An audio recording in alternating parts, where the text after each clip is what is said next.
వారి కుటుంబ సభ్యులకు ప్రతి ఒక్కరికి హృదయపూర్వక నమస్కారాలు.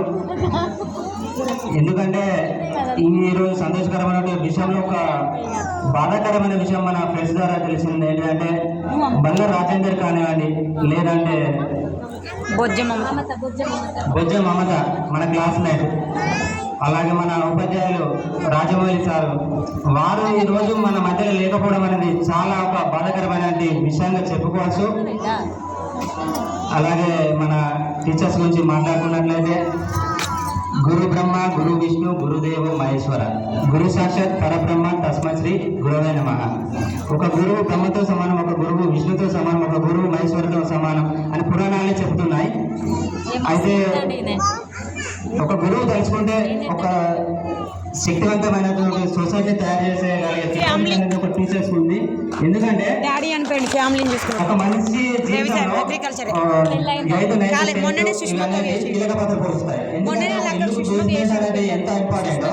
అలాగే 8th, 9th, 10th లో చెప్పుకున్నటువంటి మేడం సార్లు మనకు నేర్పినటువంటి లెసన్స్ హైయర్ ఎడ్యుకేషన్ కు వెళ్తే అవి చాలా బాగా ఉపయోగపడతాయి. ఎందుకంటే నేను లైవ్ లో కానీ నా ప్రాక్టికల్ గా చూసిన వాటి నేను చెప్తున్నా. అలాగే ప్రతి ఒక్క టీచర్స్ తోటి ఉన్న అనుబంధం అనేది మాటలో చెప్పలేము. చెప్తే చరిత్ర అదే రాస్తే ఒక బుక్ అవుతుంది. అందుకని చెప్పి షార్ట్ కట్లో ఒక్కొక్కరి గురించి ఒక్కొక్కటి మాట్లాడదామని చెప్పేసి అనుకుంటాను. అప్పటి నుండి ఎవరైనా మాట్లాడితే వాళ్ళు చెప్పేసి కాపీ కొడదాం అనుకుంటే ఎవరికి మాట్లాడలేదు. అలాగే నేను 7th ఇక్కడికి వచ్చి 7th అయిపోయింది మా విలేజ్లో. 8th క్లాస్లో ఇక్కడికి రేగండ్కు వచ్చి జాయిన్ అయినా. అప్పుడు ప్రభాకర్ సార్ ఉండే చాలా బాగా స్కూల్ రన్ చేసినారు.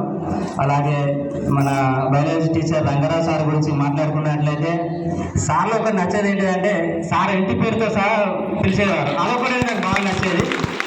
ఎందుకంటే కొంతమంది పేర్లతో పిలిచారు, కానీ సార్ ఇంటి పేరుతో ప్రతి ఒక్కరి పేరు గుర్తుంచుకొని పిలవడానికి నాకు అది చాలా బాగా నచ్చుతుంది. అలాగే ఆ బయాలజీలో చూసుకున్నట్లయితే బోర్డు పైన మ్యాప్స్ వేసి ఒక క్లియర్ కట్గా ఒక సబ్జెక్టుకు సంబంధించింది అర్థమయ్యే విధంగా ఒక మిడిల్ క్లాస్ కానీ మిడిల్ స్టూడెంట్ కానీ లేదంటే పూర్ స్టూడెంట్, క్లియర్ స్టూడెంట్ ఎవరికైనా అర్థమయ్యే విధంగా సార్ అయితే బాగా చెప్పేవారు. అలాగే మన రామచంద్ర సార్ గారి గురించి మాట్లాడుకున్నట్లయితే నాకు 8th క్లాస్ వరకు ఇంగ్లీష్ అనేది సరిగా తెలియదు. సార్ చెప్పినటువంటి ఇంగ్లీషు లెసన్స్ కానీ లేదంటే పదాలు కానీ ఇక్కడికి వచ్చిన తర్వాత నేను చాలా నేర్చుకున్నా ఇంగ్లీషు. అది ఈరోజు కూడా ఏదైనా ఇంటర్వ్యూకి వెళ్ళినా కానీ నన్ను నేను హ్యాండిల్ చేసుకునే విధంగా అదైతే ఉపయోగపడుతుంది. అలాగే సారు ఒకటి ఏంటంటే ఒక జీవితానికి సంబంధించిన మోటివేషన్ అనేది ఇచ్చేవారు. అప్పుడు ప్రతి ఒక్కరికి తెలుసు ఏ విధంగా